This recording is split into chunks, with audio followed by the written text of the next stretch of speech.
Em relação à igreja, ao Papa, em questão das indulgências, o que Sim. mudou?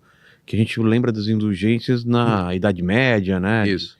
Mudou nada, Compravam um pedaço do céu, não era isso? mais ou menos isso. Mas Gerou tanto problema isso, né? gerou, mas não mudou absolutamente nada. As indulgências, elas foram... Primeiro, eu vou explicar, né? O que era na O época? que era? Indulgência é um perdão divino concedido pelo Papa das consequências temporais dos pecados cometidos e que já foram perdoados no confessionário. O católico teria cometido uma falta grave, foi no confessionário, ele pediu, se confessou, o sacerdote lá perdoou os pecados, agindo em persona Christi, né, em nome de Cristo, mas ainda restam as consequências do pecado. No mundo ou na eternidade? No mundo e na eternidade. Então, o Papa, do tesouro de méritos da Igreja, que é composto dos méritos dos santos, dos mártires e tudo mais, ele tira perdão que ele administra ao católico que cumpre determinadas condições que ele mesmo impõe. Tipo assim, essas indulgências, elas podem aliviar você dos sofrimentos aqui nesse mundo, por causa dos seus pecados, e do tempo, encurtar o tempo no purgatório, para que você possa, do purgatório direto para o céu. Então, era isso que estava sendo feito na Idade Média. As primeiras indulgências foram do século X ao século XIII e eram oferecidos aos que iam lutar nas cruzadas contra os muçulmanos islâmicos para recuperar a Terra Santa.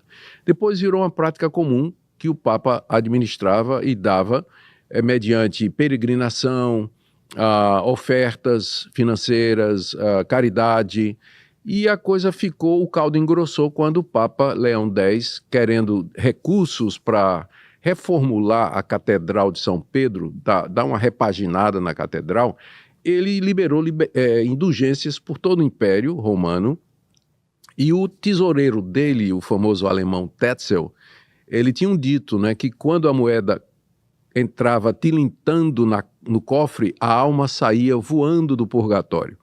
Ele dizia isso aí. Isso revoltou um monge agostiniano chamado Martinho Lutero. Poxa. E foi aí que ele escreveu 95 questionamentos, pregou na porta do castelo de Wittenberg, que era o Instagram daquela época, né?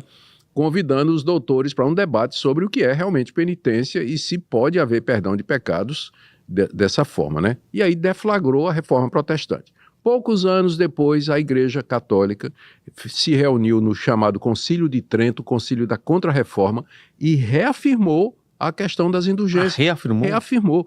Não mudou nada. A Igreja Católica não cedeu absolutamente nada. O Papa, nesses anos recentes, tem emitido indulgência para o Dia do Idoso, indulgência para a peregrinação eucarística. Recentemente, o Vaticano publicou uma nota, um decreto, meio que ajustando a questão da penitência para os dias de hoje.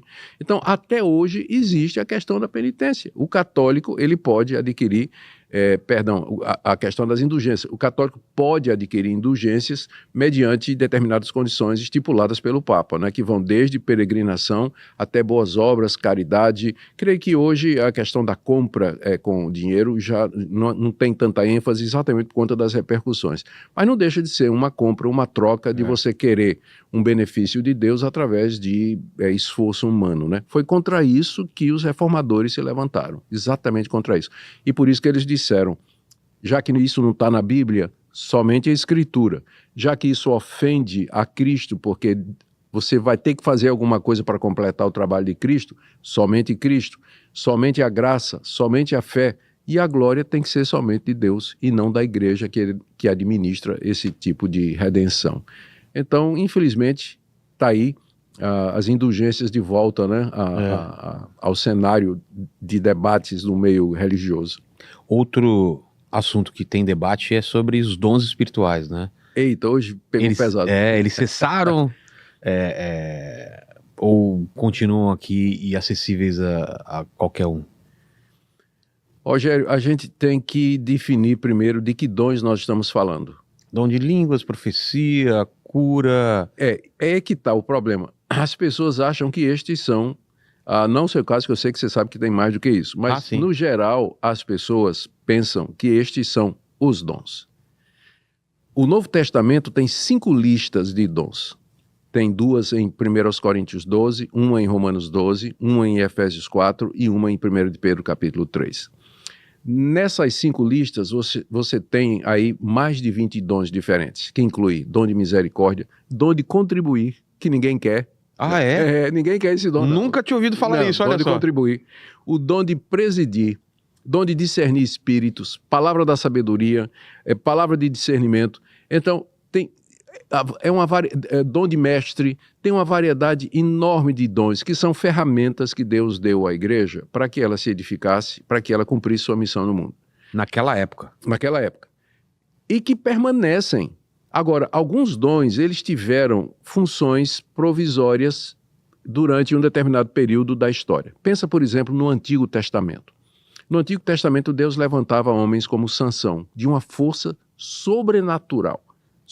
Sansão arrancou as 2 portas de bronze de uma cidade e levantou nas costas. Sansão fez isso. Não existe isso mais. Isso foi por uma época.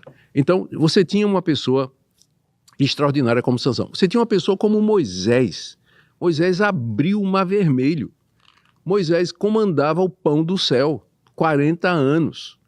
Moisés mandou 10 pragas sobre o Egito, coisa assim, catástrofe nacional. Tem alguém hoje que faça isso? Não tem. Então, embora Deus seja o mesmo, isso não significa que ele trabalhe sempre da mesma maneira. Ele trabalhou de maneiras diferentes durante a história. No Antigo Testamento ele agiu de uma forma. No período de transição do Antigo Testamento para o Novo, ele levantou os apóstolos que tinham dons extraordinários de cura, de revelação, inspiração para poder escrever a Bíblia. Uma vez que o período apostólico e de transição terminou, nós não temos mais aqueles homens extraordinários, como Paulo, que ressuscitava mortos, Pedro, que ressuscitou Talita, e outros que curavam cegos e aleijados só com a palavra. Hoje em dia o que você vê é muita gente tentando imitar isso. Mas gente que quer... onde é que estava esse pessoal no coronavírus, por exemplo? Ajudaria muito se chegasse esse pessoal, fosse para os hospitais, impusesse a mão sobre os doentes e libertasse todo mundo. Mas não tem. E o que existe é gente tentando imitar. Então, dom de curar, eu creio que foi restrito ao período apostólico e ao tempo de Jesus. Deus responde a orações de cura hoje? Responde. Mas alguém ter o dom de curar? Não creio. Creio que passou. Dom de línguas? Não vejo problema. Desde que seja conforme o apóstolo Paulo ensinou. O que Paulo ensinou? Está em 1 Coríntios 14. Que se tiver uma reunião da igreja e tiver línguas, que sejam 2 que falam, no máximo 3, tem que ser em sequência e tem que ter intérprete. Se não tiver, tem que ficar calado na igreja. Senão não tem sentido. Não. Qual o sentido de... né? Blá, blá, blá, blá, o quê? Não é pra pessoa, pra ela mesma, pra um bem pessoal? Se for, ela pode fazer isso em casa, como Paulo diz. Né? Como Paulo diz. Mas no culto público da igreja, quando a igreja está reunida, o que interessa é o que você entende. Porque só pode haver edificação se tiver entendimento. Por isso que Paulo diz que as línguas tinham que ser interpretadas, porque senão como é que eu vou dar amém? Você está orando em línguas, eu não sei o que é que você está orando, como é que eu vou dar amém? Eu não sei o que é que você orou, vai que você orou contra mim, né? Eu vou dizer amém no final?